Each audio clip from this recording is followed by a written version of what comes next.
田中ラジオ。皆さんこんにちは、田中です。今回2025年初めての田中ラジオなんですけど、今 YouTube でご覧の方はお分かりの通り、今回からイラストと画面のデザインをちょっと変えてみました。今、ポッドキャストで聞いてくださっている方は画面が見えないかもしれませんが、よかったら後で見てみてください。今年はなるべくたくさん田中ラジオをアップしようと思っていますので、よろしくお願いします。さあ、今日の田中ラジオでは、私が小さい頃間違えて覚えていた日本語というテーマでお話ししてみようと思います。私は日本で生まれて、日本で育ってきたので、日本語は私の母語なんですけど、小さい頃って結構日本語の言葉を間違えて覚えて使っていたり、発音を間違えていたりっていうことが結構あったなって思うんですね。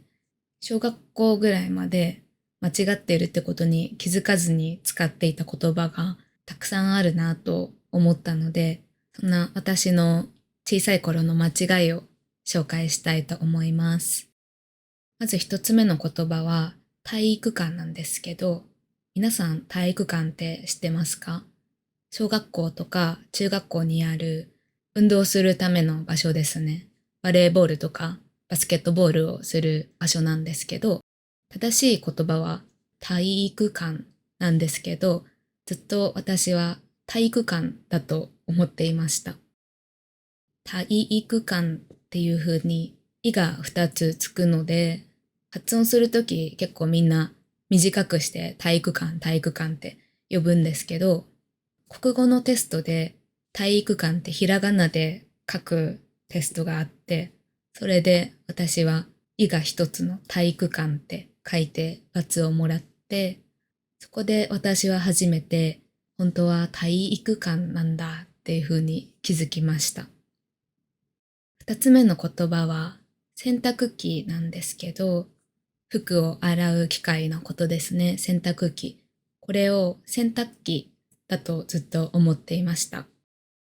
これも普段発音するときって洗濯機の茎のところがちょっと発音しづらいので、よく洗濯機って発音するんですけど、正しい名前は洗濯機。これも確か国語の授業で初めて知ったと思います。それと同じように水族館、魚がいっぱいいるところですね。水族館もみんなが水族館、水族館って呼ぶので、ずっと正しい名前が水族館だと思っていました。それから他の言葉では、店員さん、お店のスタッフの方のことですね。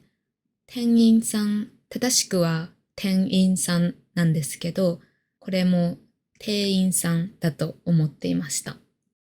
正しく発音しようとすると、店員さんって結構、といのところが発音が難しくて、みんな店員さん、店員さんって言うんですけど、これも間違って覚えていましたね。こういう言葉は漢字を学び始めて、初めて間違いに気づいたと思います。その次の言葉は、これは発音に関する間違いではないんですけど、富士山ってあるじゃないですか。日本で一番高い山ですね。富士山の山って山の山なんですけど、小さい頃私は田中さん、山田さんの山だと思っていて、富士山っていう愛称というか、親しみを込めて呼んでいるんだなと思っていました。日本語では結構自然のものとか食べ物とかに様とかさんをつけることがよくあるんですね。例えば太陽のことをお日様って呼んだり、月のことをお月様って呼んだり。なので同じような感じで人を呼ぶように富士山だとずっと思っていました。多分日本語を学んでいる方の中にも私と同じように間違って覚えていた方も多いのではないでしょうか。それから最後ですね。台風一過っていう言葉があるんですけど、台風皆さん知ってますか？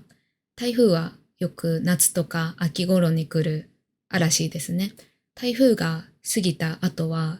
天気がすごく良くなることが多いんですけど、その状態のことを漢字4文字で台風一過って言うんですけど、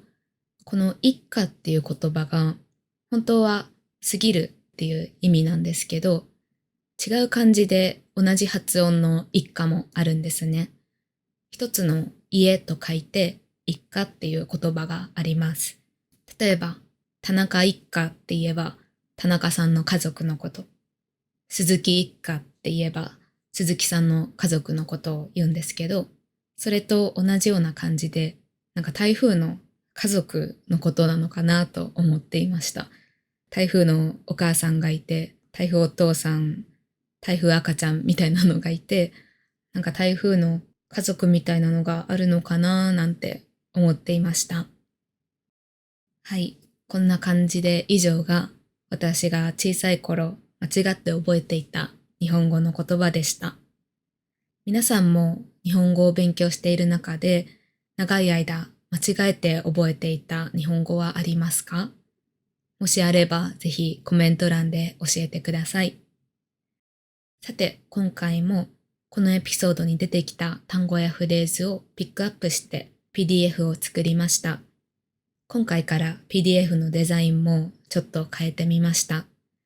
いつも通り無料ですので概要欄からダウンロードしてください。お知らせコーナー。